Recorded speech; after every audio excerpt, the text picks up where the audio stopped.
Assalamualaikum warahmatullahi wabarakatuh dan salam sejahtera untuk kita semua. Perkenalkan, nama saya Lisya Rahmadini dari kelas 20C Prodi PGSD Universitas Riau. Di video kali ini saya akan membawakan materi untuk ujian akhir semester mata kuliah konsep dasar IPA Biologi, di mana saya membawakan materi tentang tumbuhan tingkat tinggi.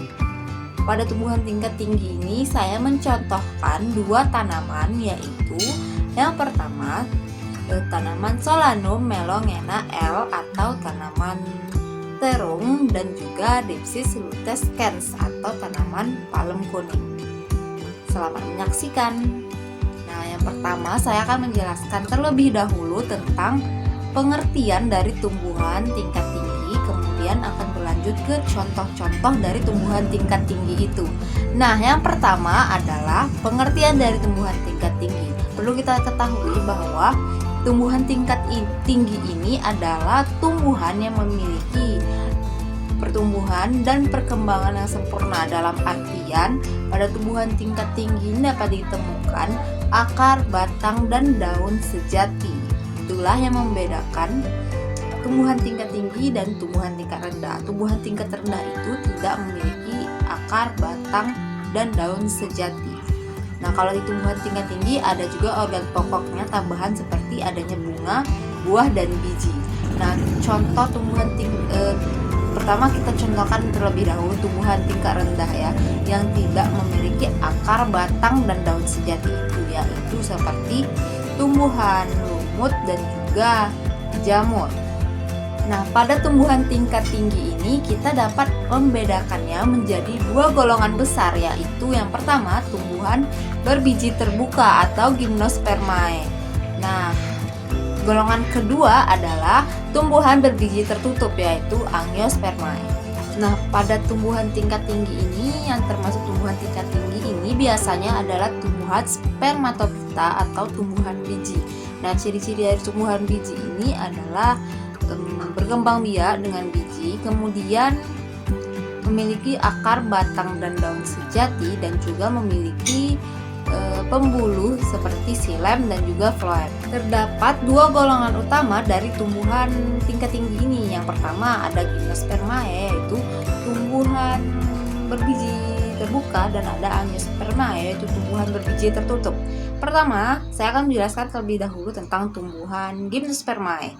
Nah, tumbuhan Gymnospermae ini memiliki ciri-ciri seperti biasanya berakar tunggang, kemudian serbuk sari dan juga putiknya itu dalam satu pohon, tetapi jaraknya berjauhan. Kemudian yang paling utama ciri dari Gymnospermae ini, bijinya itu tidak dibungkus oleh kulit buah seperti itu. Dan juga tumbuhan Gymnospermae ini memiliki ciri-ciri, yaitu daunnya berbentuk meruncing atau strobilus. Nah, pada tumbuhan Gymnospermae atau tumbuhan berbiji terbuka ini terdapat 4 suku. Yang pertama adalah Cicadinae, contohnya pakis haji. Kemudian Gnetinae, contohnya melinjo. Coniferinae, tusam, dan juga Ginkgoinae, ginkgo biloba contohnya. Nah, selanjutnya adalah golongan lainnya dari tumbuhan tingkat tinggi, yaitu Angiospermae atau tumbuhan berbiji tertutup. Nah, contoh dari ciri-ciri dari tumbuhan berbiji tertutup atau Angiospermae ini, contohnya akarnya biasanya bisa berupa akar tunggang maupun akar serabut. Kemudian memiliki cara perkembangbiakan yaitu dengan bunga. Lalu pastinya yang ciri utamanya adalah bijinya dibungkus oleh daging buah atau kulit buahnya itu. Selanjutnya, contohnya adalah pada Angiospermae ini daunnya memiliki tulang daun. Umumnya pada tumbuhan Angiospermae atau tumbuhan berbiji tertutup ini, alat kelaminnya berada di satu tangkai yang sama atau hermafrodit. Nah, pada Angiospermae atau tumbuhan berbiji tertutup ini terbagi lagi menjadi dua, yaitu Monocotyledonae dan juga Dicotyledonae. Yang pertama adalah Monocotyledonae. Monocotyledonae itu tumbuhan berkeping satu, bijinya berkeping satu ya, dimana ciri-cirinya seperti pastinya yang utama bijinya berkeping satu, kemudian biasanya berakar serabut. Nah, pada tumbuhan angiosperma ini ciri lainnya adalah dia tidak berkambium, jadi batangnya itu tidak membesar. Kemudian pembuluh pengangkutnya letaknya tidak teratur. Kemudian bentuk daunnya itu memiliki tulang daun seperti tulang daun sejajar dan juga melengkung. Dan daunnya ini biasanya langsung menempel pada batang. Kemudian pada bagian bunganya memiliki bagian yang biasanya itu 3 bagian atau kelipatan dari 3 tersebut pada bunga di tumbuhan Monocotyledonae. Nah, tumbuhan Monocotyledonae atau tumbuhan berbiji dengan keping satu ini biasanya terbagi dalam beberapa golongan atau suku. Nah, seperti yang pertama adalah suku rumput-rumputan.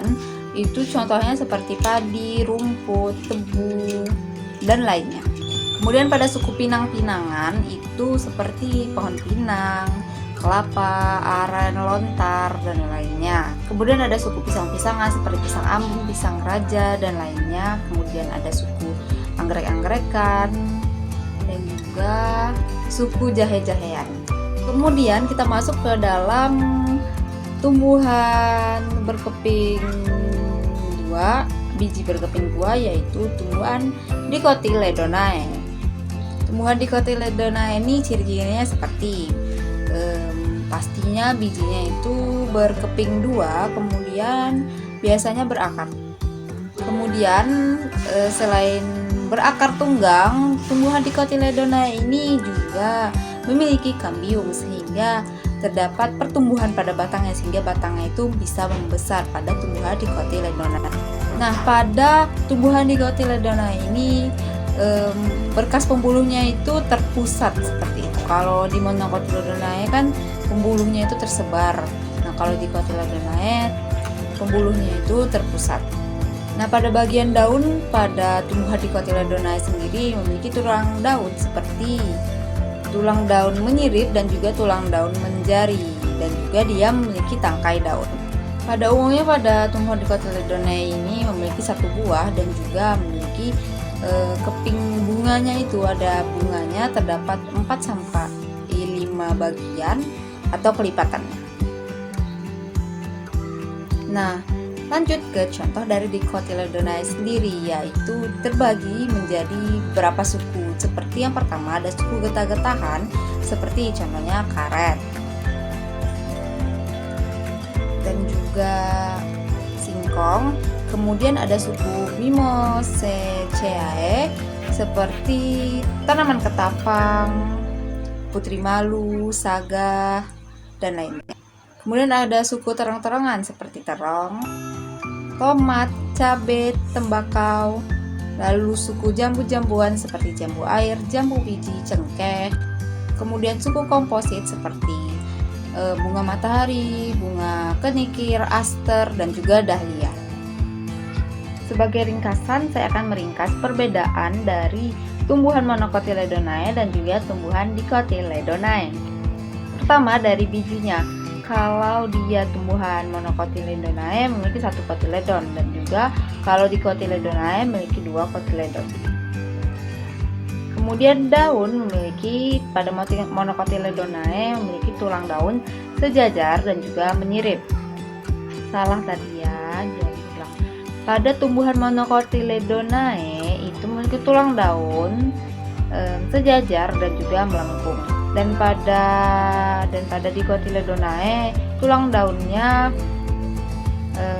menyirip dan juga menjari. Lalu pada Monocotyledonae bagian pembuluhnya itu, berkas pembuluhnya itu menyebar, sedangkan pada Dicotyledonae berkas pembuluhnya itu terpusat. Pada Monocotyledonae bunganya memiliki kelipatan 3, sedangkan pada Dicotyledonae bunganya memiliki kelipatan 4 ataupun kelipatan 5. Lalu pada Monocotyledonae akarnya termasuk akar serabut, dan pada Dicotyledonae akarnya termasuk akar tunggang. Selanjutnya saya akan menjelaskan contoh-contoh tumbuhan. Di sini saya menggunakan 2 tanaman, yaitu tanaman ada yang mewakilkan Gymnospermae dan ada yang mewakilkan Angiospermae. Ya, yang pertama itu ada tanaman terong dengan nama latin Solanum melongena L. Ini terong muda sehingga warnanya hijau. Kemudian ada tanaman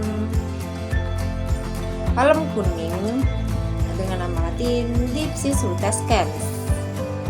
Nah, yang pertama saya akan menjelaskan terlebih dahulu tentang tanaman yang bernama latin Solanum melongena L atau terong.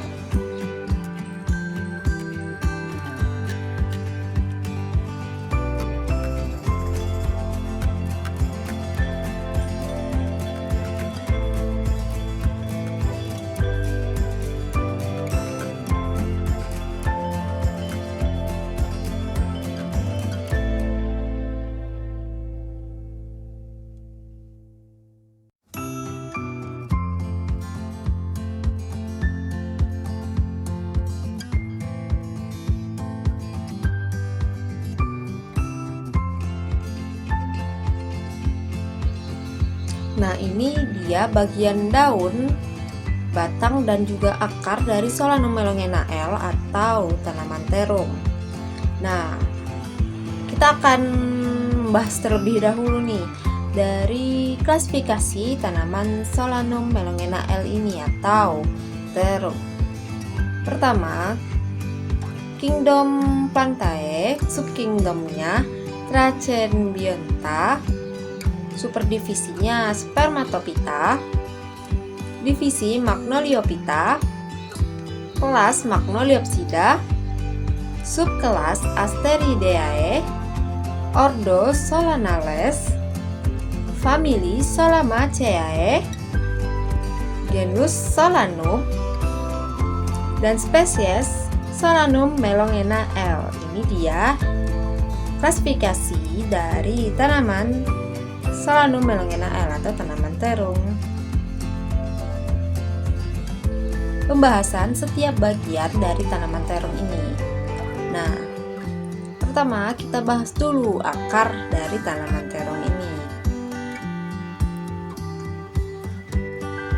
Kita lihat akar dari tanaman terong atau Solanum melongena L ini akarnya sebenarnya termasuk akar tunggang, tapi lihat ini ada akar tunggang sebenarnya, tapi terdapat beberapa cabang seperti itu. Dan pada akarnya ini dapat kita lihat bahwa memiliki buluh yang kasar. Lanjut ke bagian morfologi dari batang tanaman Solanum melongena L ini. Ternyata batang tanaman Solanum melongena L ini terbagi 2, teman. Ada batang utama yang ini merupakan batang primer, dan juga ada percabangan yaitu batang sekunder. Nah, pada percabangan ini dia akan membentuk percabangan baru lagi, dan biasanya di sini tuh tempat melekatnya bunga pada tanaman Solanum melongena L ini. Dan kita lihat bahwa batang utamanya inilah yang memperkokoh dari tanaman Solanum melongena L ini. Batang utama dari tanaman Solanum melongena L ini bentuknya itu kokoh dan juga berbentuk seperti persegi.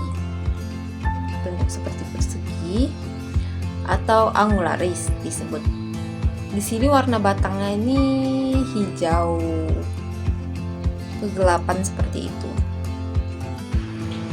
Lanjut ke morfologi dari daun tanaman terong. Ini adalah bagian daun tanaman terong.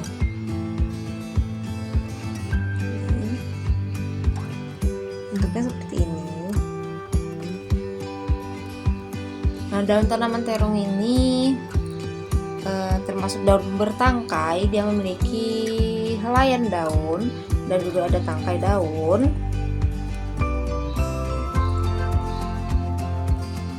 Kemudian seperti ada bulu-bulu seperti halus, daunnya teksturnya halus seperti itu.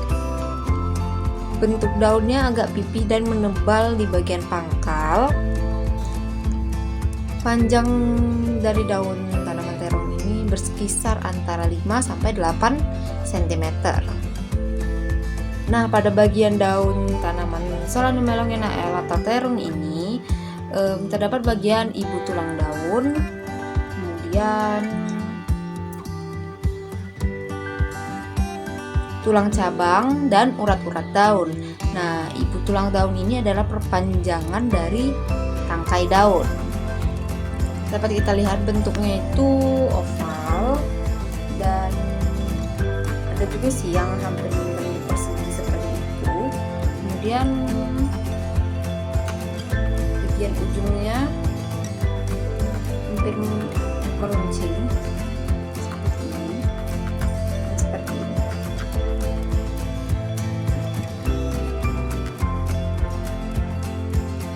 Nah, lanjut organ pokok selanjutnya pada tanaman Solanum melongena ini adalah bagian bunga. Di sini tidak kelihatan ya, tidak kelihatan. Kira-kira dia di bagian sini. Bagian organ pokok bunga itu pada tanaman Solanum melongena ini memiliki kelamin ganda, yaitu ada yang kelamin betinanya yaitu putik dan juga kelamin jantannya yaitu benang sari atau serbuk sari. Dan ini bunga ini juga disebut bunga lengkap. Pada tanaman Solanum melongena ini, terutama pada bagian bunganya itu terdapat bagian mahkota, tangkai bunga dan kelopak bunganya. Lanjut ke organ pokok selanjutnya pada tanaman Solanum melongena ini adalah bagian ciri khas utama dari tanaman Solanum melongena yaitu terong. Ini sudah saya belah. Ini adalah bagian dalam dari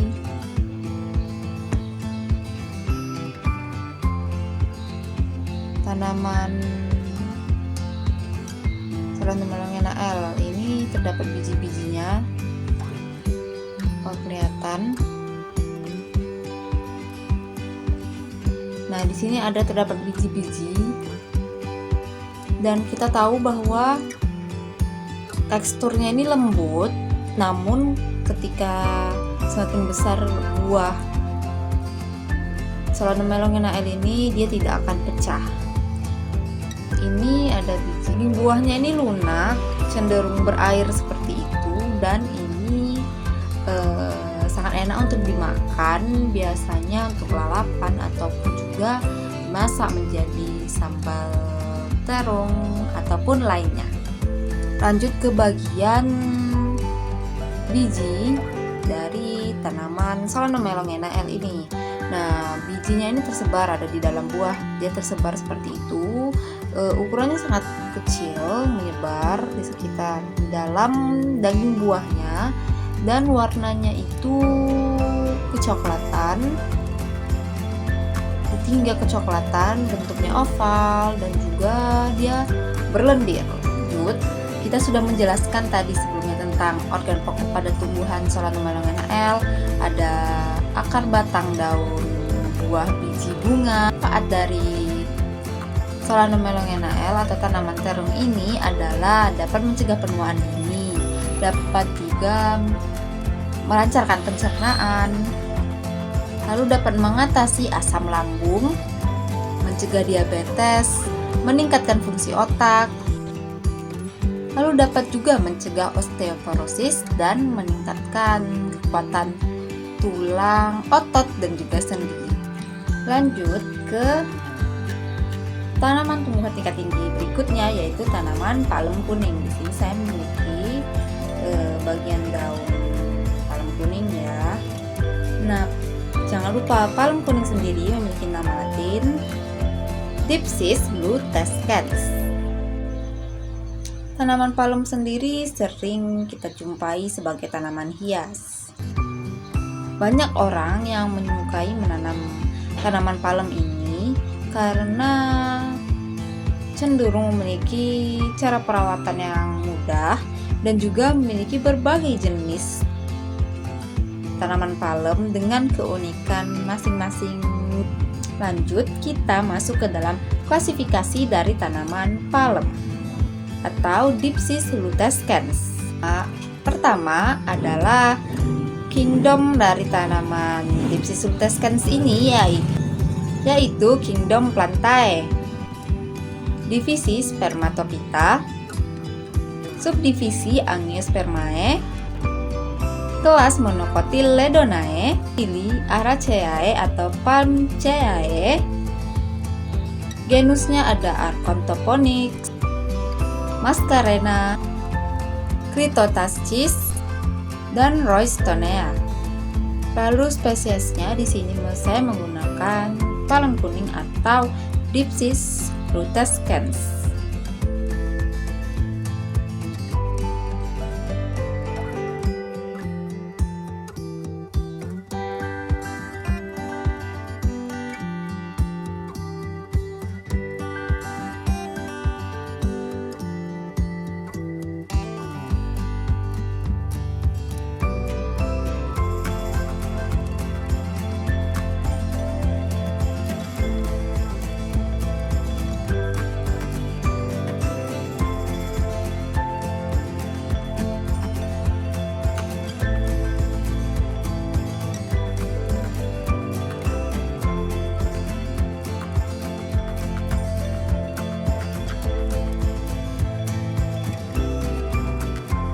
Organ pokok yang pertama pada tanaman Dipsis lutescens atau tanaman palem kuning ini adalah bagian akar.